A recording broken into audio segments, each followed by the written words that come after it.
After putting our new Dyson V11 torque drive through a ton of tests, as well as comparing it to its predecessor, the Dyson V10, this video will show the results of those tests and pretty much explain everything you ever wanted to know about the Dyson V11, which we found to be better than the V10 in a number of ways. So links in the description for current prices, and let's get started. Before we get into all the details and test results, let's first look at the basics, and if this all seems like too much information, feel free to skip ahead to the timestamp on the screen to jump right into the test results and review information. So the Dyson V11 currently comes in two different options in the US, the V11 torque drive, which can come in blue or gold, and the V11 Animal, which is purple. Besides the color and price, the difference between the torque drive and the Animal version is that while the torque drive has the LCD screen, which we'll talk more about later, the Animal only has the LED screen. Basically, the LED panel is just lights and a button, though it has all the same functions as the LCD screen, except it doesn't show the remaining battery life numbers like the LCD does, which again we'll talk more about later. The other difference is that the V11 Animal comes with one less tool, that is, it doesn't come with the mini soft dusting brush, which is no big loss in my opinion. Other than that, everything I'll talk about in this review will apply to both the torque and Animal versions. Notably absent in the US market is the Absolute version, which seems to only be available in the UK for now. I did call Dyson on this point, and it sounded like there weren't any plans to offer the Absolute version in the US anytime soon. The only difference between the Absolute and the torque drive version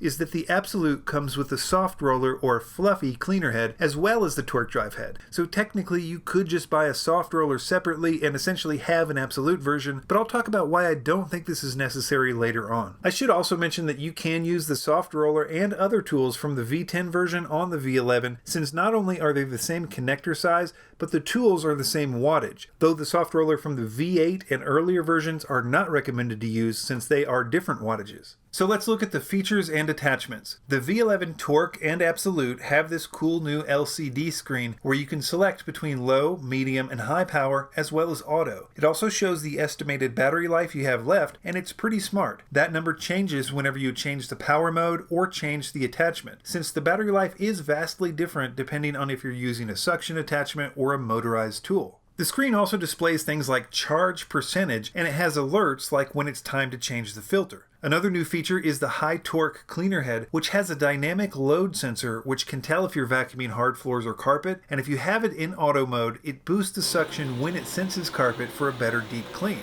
I tested this with a few different types of carpet depths and found that it worked really well. Also, to my earlier point, notice how the battery life numbers change when the suction increases. As far as attachments, it will probably depend on where you buy it from, but with mine I obviously got the torque drive head, the mini motorized brush, which is a great tool made for stairs and upholstery or car cleaning, the combo tool, which I still think is one of the best dusting brushes on the market, some of the more standard tools, and the docking station. A few new tools to me was the so-called stubborn dirt brush, which has stiffer bristles, and the tools clip where you can clip it to the wand and carry two tools on board. Moving on to the tests. We started with a basic suction test. After all, Dyson claims the V11 has twice the suction of any other cordless vacuum. And indeed, we found its suction to be off the charts at 111 inches of water lift, which is a huge number even for a corded vacuum, let alone a cordless vacuum. Before this, the Dyson V10 had the most suction of any cordless vacuum I know of, but it looks like Dyson has moved the goalpost again with the V11. We also measured its airflow in several places and on all the power settings, and found that on average it has about 32% more airflow than the V10, which we tested at the same time. In case you're wondering, that makes the V11 the most powerful cordless vacuum I've ever seen by a pretty significant margin.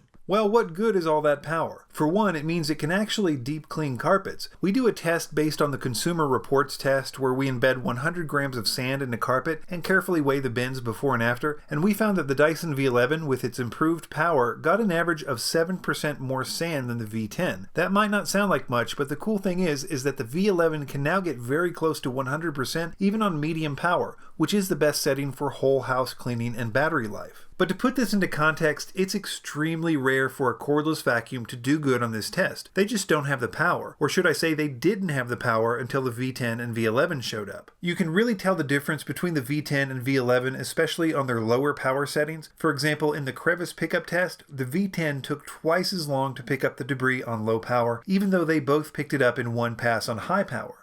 To me, even more impressive than the increase in power on the V11 is the dramatic increase in the already best-in-class battery life from the V10 to the V11. So a few points here. I did a few tests to see if the stated battery life numbers on the LCD screen were accurate and found that in general it was. I did get a minute less one time, a couple minutes more another time, and pretty much spot on in another test. All that to say, here are the results of both the V10 and V11 battery life tests, and you can see that the V11 has on average about 30% better battery life across all the different settings. And that's a pretty big deal because while the V10 promo material promised 60 minutes of runtime, it was only true if you were using a suction attachment on low power. But with the V11, you can get an hour plus of actual vacuuming time with either head on low power. So if this is an indication of the state of battery technology, I think we've finally hit a point where you can actually replace a corded vacuum with a cordless vacuum, even for huge houses, at least in terms of battery life. These days, I personally will only use a vacuum if it's a sealed system with HEPA filtration, and it's really hard to find a cordless vacuum with good filtration. But in our test, the V11 not only passed the 5-micron fog test with no visible fog, but it passed our new filtration test, which I explained in another video, but it scored a 5 in that test, which is the lowest score yet. But at those levels, the main thing to know is that there was no statistical increase of particles in the air when vacuuming with the V11, which is much more rare than you might think. One recent cordless vacuum scored a whopping 1200 on this test, where a failing score is 100. One thing I forgot to mention in the V11 versus V10 video I did earlier this week is the noise level. It seems that Dyson really muffled the noise on the V11, and I guess I never really realized how loud the V10 was.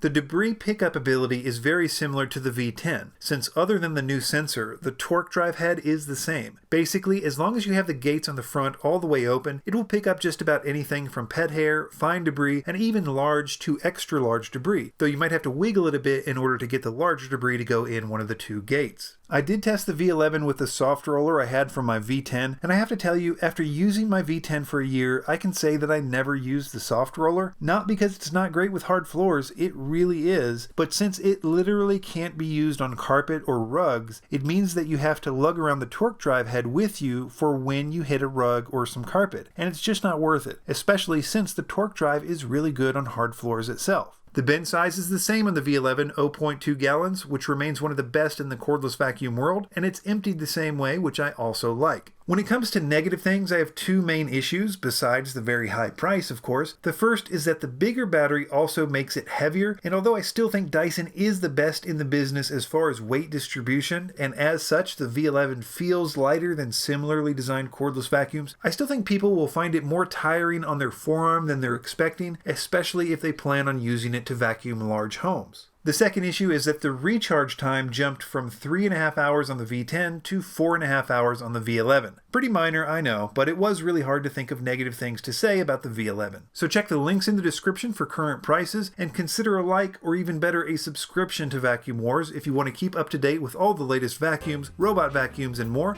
Thanks for watching.